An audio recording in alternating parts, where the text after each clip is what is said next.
양곤지역교통위원회는 일부 시내 버스 노선에서 바가지 요금을 징수한 시내 버스 회사 15곳에서 운영하는 버스 539대에 대한 징계를 하였습니다. 징계의 사항을 보면 기존 시내버스 요금을 무시하고 500잣을 징수하거나 금지된 안내원을 배치한 업체에 대해 적발 빈도에 따라 3개월부터 6개월, 12개월 CNG 충전 허가 금지를 내리면서 사실상 일정 기간 동안 운행을 할 수 없게 되었습니다. 양곤지역교통위원회는 앞으로도 계속도로 현장에서 불시 단속을 확대해 나갈 것이라고 합니다. 양곤 지역에는 총 116개 버스 노선에서 3,250대의 시내버스가 운행되면서 탑승객 130만 명이 사용하고 있는 중요한 대중교통 중 하나입니다. 2022년 9월 16일 미얀마 중앙은행은 모바일 결제 플랫폼 계정에 대해 신원 확인 후 발급이 되는 레벨2로 업그레이드 하지 않을 경우 계정이 해지된다고 밝혔습니다. 이번 모바일 결제 플랫폼 계정에 대한 강화는 금융 안전과 국가 결제 시스템의 개선을 위한 노력의 일환이라고 설명하였습니다. 최근 금융 사기범들이 모바일 결제 플랫폼의 신원 정보를 제대로 입력하지 않고 불법 거래를 하는 사례가 증가하고 있어 계정의 개인정보를 강화하여 해결할 것이라고 합니다. 앞으로 국경을 통한 결제 시 자금 세탁 방지 및 테러 자금 조달 방지를 위한 절차도 필요하다고 밝히며 계획을 설명하였습니다. 강화된 정책을 보면 모바일 결제 플랫폼 계정에 대해 국제 기준에 맞춘 개인정보를 제공해야 합니다. 이름과 시민권 조사 카드 번호뿐만 아니라 본인 명의로 된 전화번호까지 제공이 되면 전자 아이디 데이터베이스를 통해 신원 확인을 하여 모든 정보가 동일해야 합니다. 2022년 9월 9일 오전 10시 국제이주기구 신임 대표 드라간 아렉소스키가 국가관리위원회 외교부 장관을 만나 임명장을 전달하였습니다. 이후 9월 12일에는 국가관리위원회 노동부 장관을 만나 2013년 17년 5개년 계획에 대한 평가 및 2018-22년 5개년 계획 진행 상황에 대해 논의를 하였습니다. 특히 코로나19로 인해 중단되었던 사업들과 이주율이 높은 양곤 지역과 같은 도심지를 대상으로 고용 창출 기회와 기업인 대상 캠페인을 펼쳐나갈 것으로 보입니다. 이미 지난 8월 30일에는 롯데호텔에서 국제이주기구 신임 대표는 미얀마 봉제협회 및 5개국 봉제협회 관계자들을 초청하여 미얀마 봉제 산업의 사업 개발과 고용 창출 기회에 대한 워크숍을 개최한 바 있습니다. 이 워크숍에서 국제이주기구는 미얀마 현 노동시장과 이주 노동자에 대한 현황 파악을 하고 봉제 산업 확장 기회와 고용 창출 방안을 모색하였습니다. 이런 활성화를 위한 봉제 산업 숙련공 개발 방안을 모색하기 위해 미얀마 봉제 공장 대표들을 한자리에 모아 의견을 청취하는 시간을 가졌습니다. 유엔 국제이주기구는 1951년 설립되어 이주 분야에 있어 선도적인 정부 간 기구로 현재 172개국이 회원국으로 가입되어 있습니다.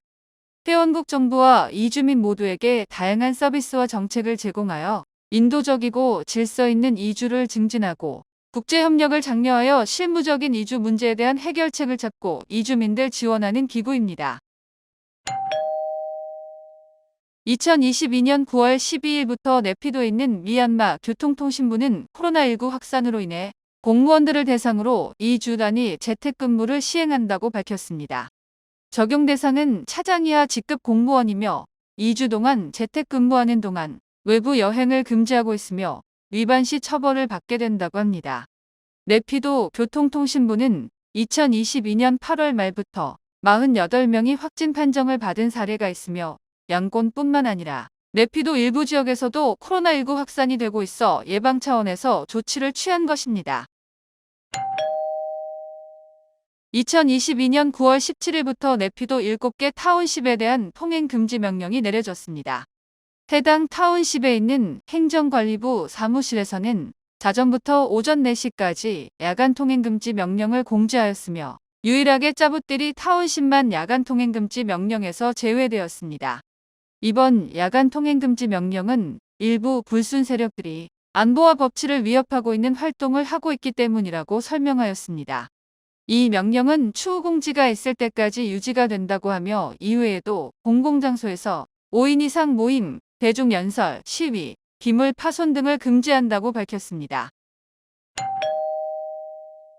탄인따리 지역 메이크타운십 전기세가 2022년 8월부터 유닛당 1153잣으로 인상이 되며 전월 대비 200잣 이상 인상이 되었습니다. 지난 7월 전기세는 947잣이었으며 유류 가격 인상으로 인해 4월 730잣, 5월 845잣, 6월 897잣으로 매달 인상이 되고 있다고 합니다. 이에 지역 주민들은 전기 사용을 줄이고 있지만 납부해야 할 전기세는 계속 증가하고 있다고 불만을 호소하였습니다. 마을 복사집의 경우 A4 한 장 복사비가 25잣에서 100잣이 되었다고 합니다. 이 지역 전력 공급을 담당하고 있는 페트로 엔트랜스 컴퍼니는 NLD 정권 시절 공개 입찰에서 전력 공급사로 선정되어 디젤 발전기를 사용한 전력 공급을 유닛당 292잣으로 공급하였습니다.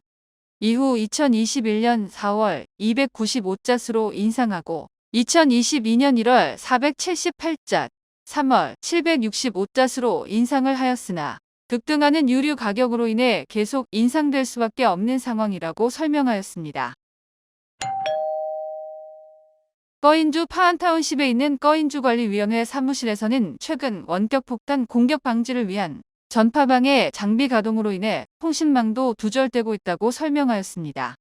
사무실 1마일 내에선 원격 폭탄 공격 신호를 차단하기 위해 전파방해 시설을 설치하였고 이로 인해 와이파이, 휴대전화, 무전기 등을 사용할 수 없다고 합니다.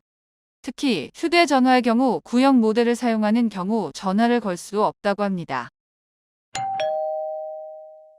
2022년 9월 9일부터 14일까지 뉴욕에서 개최된 2022년 뉴욕 SS 패션 위크 컬렉션 행사에 참석한 미얀마 패션 디자이너 인진사는 미얀마 전통천을 사용하여 미얀마 민주화 운동을 지지하는 모습을 보였습니다. 그녀가 선보인 제품을 입은 모델들은 다양한 문구가 적힌 팻말을 들고 선보였으며 본인은 2021년 3월 만달레이 시위에서 사망한 19세 여성이 입었던 검은색 티셔츠와 같은 에브리싱 이즈 오케이라는 문구가 있는 옷을 입고 행사에 참석하였습니다. 뉴욕 패션 위크는 전 세계적으로 유명한 최대 패션쇼 중 하나입니다.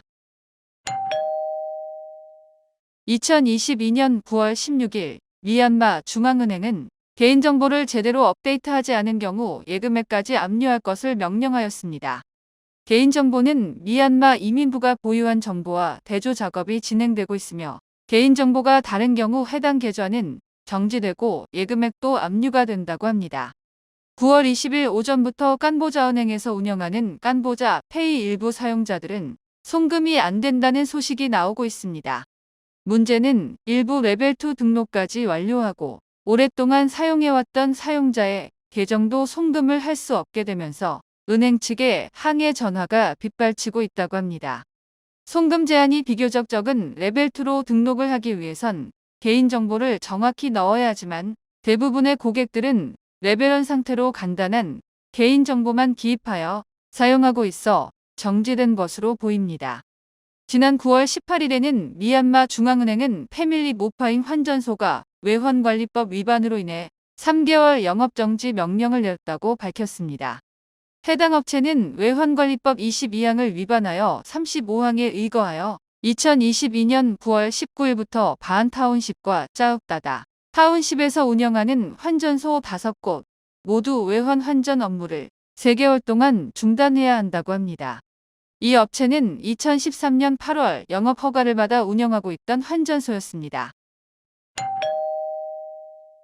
중국 미얀마 국경무역 게이트 무세타운십 무역상들은 코로나19 확산으로 인해 중국 측 루일리 지역이 다시 폐쇄가 되면서 국경무역이 중단되었고 미얀마산 수출품을 선적한 트럭들이 고립되면서 손실이 발생하고 있다고 합니다.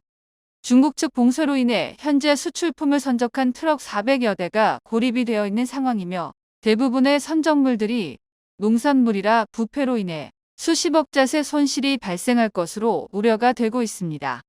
중국 국경 폐쇄 조치는 지난 9월 17일 중국에서 확진자가 발생하면서 5일 동안 폐쇄를 한다고 밝혔지만 폐쇄 기간은 더 길어질 것으로 예상이 되고 있습니다. 무세 국경무역 게이트를 통해서 미얀마산 사탕수수와 옥수수, 과일 등이 중국으로 수출이 되고 있으며 중국산 건축자재와 오토바이 배터리, 소비재 등이 수입되고 있습니다. 이와 관련하여 샨주 사탕수수 재배업자들이 수출 판로가 막히면서 수백만 잣의 손실을 직면하고 있다고 합니다. 재배업자 중 한 명은 중국 수출이 막히는 바람에 미얀마 국내 시장에서 낮은 가격으로 판매를 해야 하는 상황이 되어 수백만 잣의 손실이 불가피하다고 호소하였습니다.